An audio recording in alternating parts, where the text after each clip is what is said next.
ನೋಟುಗಳನ್ನು ಮುದ್ರಿಸುವ ಯಂತ್ರವಿದ್ದರೆ ಎಷ್ಟು ಚೆನ್ನಾಗಿರುತ್ತಿತ್ತು ಎಂದು ನಮ್ಮಲ್ಲಿ ಹಲವರು ಒಮ್ಮೆಯಾದರೂ ಯೋಚಿಸಿದ್ದೇ ಇರುತ್ತೇವೆ. ಇದರೊಂದಿಗೆ ಬಡತನದ ಬಗ್ಗೆ ಚರ್ಚಿಸಿದಾಗಲೆಲ್ಲ ಯಾರ ಮನಸ್ಸಿಗೂ ಸುಲಭವಾಗಿ ಬರಬಹುದಾದ ಒಂದು ಕುತೂಹಲಕಾರಿ ಪ್ರಶ್ನೆ, ಇಂಟ್ರೆಸ್ಟಿಂಗ್ ಕ್ವೆಶ್ಚನ್, ಅಂದರೆ ಅದು ಆರ್ಬಿಐ ಯಾಕೆ ಹೆಚ್ಚಿನ ಹಣವನ್ನು ಮುದ್ರಿಸುವುದಿಲ್ಲ ಮತ್ತು ಬಡತನವನ್ನು ತೊಡೆದುಹಾಕುವುದಿಲ್ಲ? ಇನ್ನು ಸರ್ಕಾರ ಬಡತನವನ್ನು ಕೊನೆಗೊಳಿಸಲು ಬಯಸಿದರೆ ಅದು ಏಕೆ ಹೆಚ್ಚಿನ ನೋಟುಗಳನ್ನು ಮುದ್ರಿಸುವುದಿಲ್ಲ ಎಂದು ಹಲವರು ವಾದಿಸುತ್ತಾರೆ. ಜೊತೆಗೆ ಕೆಲವರಲ್ಲಿ ಹೆಚ್ಚಿನ ನೋಟುಗಳನ್ನು ಮುದ್ರಿಸಿ ನೋಟ್ ಪ್ರಿಂಟ್ ಶ್ರೀಮಂತರಾಗಲು ಅಥವಾ ಸಾಲದಿಂದ ಹೊರಬರಲು ಏಕೆ ಸಾಧ್ಯವಿಲ್ಲ ಎನ್ನುವ ಪ್ರಶ್ನೆ ಮೂಡುತ್ತದೆ. ಅದಕ್ಕೆ ಉತ್ತರ ಇಲ್ಲಿದೆ.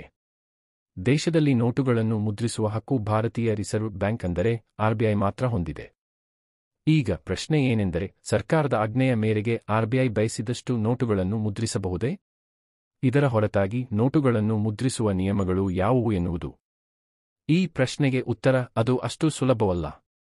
ಹಣವನ್ನು ಮುದ್ರಿಸುವುದಕ್ಕೆ ಸಂಬಂಧಿಸಿದ ಹಲವಾರು ನಿಯಮಗಳಿವೆ. ಆದ್ದರಿಂದ ಬೇಕಾಬಿಟ್ಟಿಯಾಗಿ ನೋಟನ್ನು ಮುದ್ರಿಸುವ ಹಾಗಿಲ್ಲ. ಆದ್ದರಿಂದ ಇದಕ್ಕೆ ಸಂಬಂಧಿಸಿದ ನಿಯಮಗಳೇನು ಎಂಬುದನ್ನು ಇಂದು ನಾವು ನಿಮಗೆ ತಿಳಿಸುತ್ತೇವೆ. ಹೆಚ್ಚು ನೋಟುಗಳನ್ನು ಮುದ್ರಿಸುವುದರಿಂದಾಗುವ ಅಪಾಯವೇನು?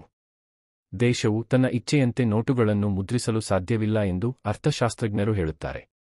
ವಾಸ್ತವವಾಗಿ ನೋಟುಗಳನ್ನು ಮುದ್ರಿಸಲು ನಿಯಮಗಳಿವೆ. ಒಂದು ದೇಶವು ಬಹಳಷ್ಟು ಹಣವನ್ನು ಮುದ್ರಿಸಿದರೆ ಎಲ್ಲರ ಬಳಿಯೂ ನೋಟುಗಳು ಇರುತ್ತವೆ. ಇದರೊಂದಿಗೆ ಹೆಚ್ಚುವರಿ ನೋಟುಗಳನ್ನು ಮುದ್ರಿಸಿ ಬಿಡುಗಡೆಗೊಳಿಸಿದಾಗ ವ್ಯವಸ್ಥೆಯಲ್ಲಿ ಹಣದ ಚಲಾವಣೆ ಹೆಚ್ಚುತ್ತದೆ. ಆದರೆ ಅದೇ ವೇಳೆ ಉತ್ಪಾದನೆ, ಪೂರೈಕೆ ಅದೇ ಪ್ರಮಾಣದಲ್ಲಿ ಇಲ್ಲದಿದ್ದರೆ ಸರಕು ಮತ್ತು ಸೇವೆಗಳ ಬೆಲೆ ಗಗನಕ್ಕೇರುತ್ತದೆ. ಇದು ಮತ್ತಷ್ಟು ಉತ್ಪಾದನೆಯನ್ನು ಚುರುಕುಗೊಳಿಸಿದರೆ ನೋಟು ಪ್ರಿಂಟ್ ಮಾಡುವುದು ಸಾರ್ಥಕವಾಗುತ್ತದೆ. ಇಲ್ಲದಿದ್ದರೆ ಹಣದುಬ್ಬರದಿಂದ ಬಳಲಬೇಕಾಗುತ್ತದೆ. ನೋಟುಗಳನ್ನು ಮುದ್ರಿಸುವ ನಿಯಮಗಳೇನು? ಮೊದಲನೆಯದಾಗಿ, ಆರ್ಬಿಐ ನೋಟುಗಳನ್ನು ಹೇಗೆ ಮುದ್ರಿಸುತ್ತದೆ ಎಂದು ತಿಳಿಯೋಣ.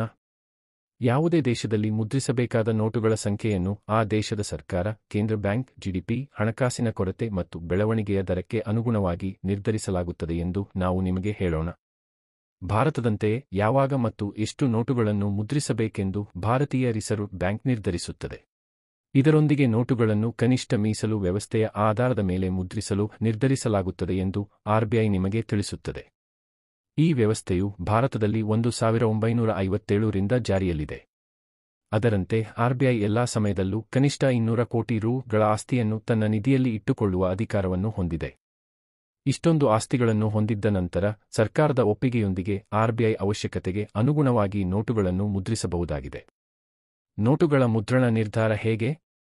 ಪ್ರತಿ ವರ್ಷ ಎಷ್ಟು ಸಂಖ್ಯೆಯಲ್ಲಿ ಯಾವ ನೋಟು ಮುದ್ರಣವಾಗಬೇಕು ಎಂಬುದನ್ನು ಆರ್ಬಿಐ ಕೇಂದ್ರ ಸರ್ಕಾರದ ಜತೆ ಸಮಾಲೋಚನೆ ನಡೆಸಿ ನಿರ್ಧರಿಸುತ್ತದೆ. ಇದಕ್ಕಾಗಿ ತನ್ನ ಪ್ರಾದೇಶಿಕ ಕಚೇರಿ ಮತ್ತು ಬ್ಯಾಂಕ್ಗಳಿಂದ ಮಾಹಿತಿ ತರಿಸಿಕೊಳ್ಳುತ್ತದೆ. ಸಾರ್ವಜನಿಕ ವಲಯದಲ್ಲಿ ನೋಟುಗಳಿಗೆ ಹೆಚ್ಚುತ್ತಿರುವ ಬೇಡಿಕೆ, ಬದಲಿಸಬೇಕಾಗಿರುವ ಹಳೆಯ ಮತ್ತು ಹಾನಿಗೀಡಾಗಿರುವ ನೋಟುಗಳು, ಆರ್ಥಿಕತೆಯ ಬೆಳವಣಿಗೆ, ಹಣದುಬ್ಬರ, ಬಡ್ಡಿದರ, ನಗದು ರಹಿತ ಪಾವತಿಗಳ ಸ್ಥಿತಿಗತಿ ಇತ್ಯಾದಿ ಅಂಶಗಳನ್ನು ಅವಲೋಕಿಸಿ ಎಷ್ಟು ನೋಟು ಮುದ್ರಿಸಬೇಕು ಎಂದು ನಿರ್ಧರಿಸಲಾಗುತ್ತದೆ. ಇದರೊಂದಿಗೆ ಆರ್ಬಿಐ ಕಾಯಿದೆ 1934 ರ ಪ್ರಕಾರ ಆರ್ಬಿಐ ಬಿಡುಗಡೆಗೊಳಿಸುವ ನೋಟುಗಳಿಗೆ ಬೆಂಬಲವಾಗಿ ಚಿನ್ನ, ಸರ್ಕಾರಿ ಸಾಲಪತ್ರಗಳು, ವಿದೇಶಿ ಕರೆನ್ಸಿ ಆಸ್ತಿಗಳನ್ನು ಇಡಬೇಕಾಗುತ್ತದೆ. ನೋಟುಗಳು ಎಲ್ಲಿ ಮುದ್ರಣವಾಗುತ್ತವೆ? 4 ಕರೆನ್ಸಿ ಪ್ರೆಸ್ನಲ್ಲಿ ನೋಟು ಮುದ್ರಣವಾಗುತ್ತದೆ.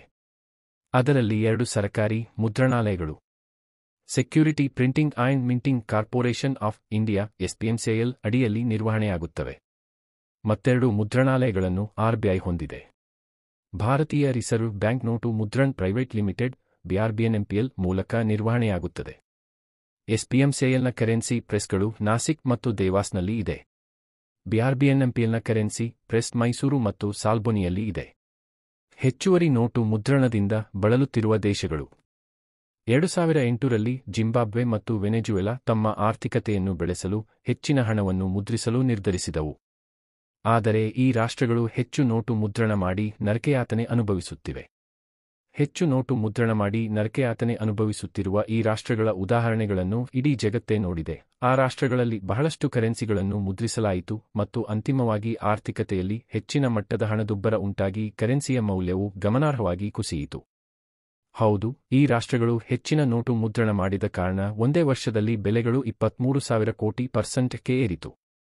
ಅದರಂತೆ ಹೆಚ್ಚಿನ ಹಣವನ್ನು ಮುದ್ರಿಸುವುದರಿಂದ ಪೂರೈಕೆಗೆ ವಿರುದ್ಧವಾಗಿ ಉತ್ಪನ್ನಗಳು, ಸೇವೆಗಳ ಬೇಡಿಕೆ ಹೆಚ್ಚಾಗುತ್ತದೆ. ಇದು ಬೇಡಿಕೆ ಪೂರೈಕೆ ಸಮತೋಲನದ ಮೇಲೆ ಪರಿಣಾಮ ಬೀರುತ್ತದೆ ಮತ್ತು ಬೇಡಿಕೆಯ ಹೆಚ್ಚಳ ಮತ್ತು ಕಡಿಮೆ ಪೂರೈಕೆಯು ಅಂತಹ ಸಂದರ್ಭಗಳಲ್ಲಿ ಬೆಲೆಗಳನ್ನು ವ್ಯಾಪಕವಾಗಿ ಮೇಲಕ್ಕೆ ತಳ್ಳುತ್ತದೆ. ಇದರಿಂದಲೇ ಆರ್‌ಬಿಐ ಹೆಚ್ಚಿನ ನೋಟುಗಳನ್ನು ಮುದ್ರಿಸುವುದಿಲ್ಲ. ಈ ವಿಡಿಯೋ ನೋಡಿದ್ದಕ್ಕೆ ಧನ್ಯವಾದಗಳು ಸ್ನೇಹಿತರೆ. ನನ್ನ ಯೂಟ್ಯೂಬ್ ಚಾನೆಲ್ ಅನ್ನು ಸಬ್ಸ್ಕ್ರೈಬ್ ಮಾಡಿ. ವಿಭಿನ್ನ ವಿಷಯಗಳು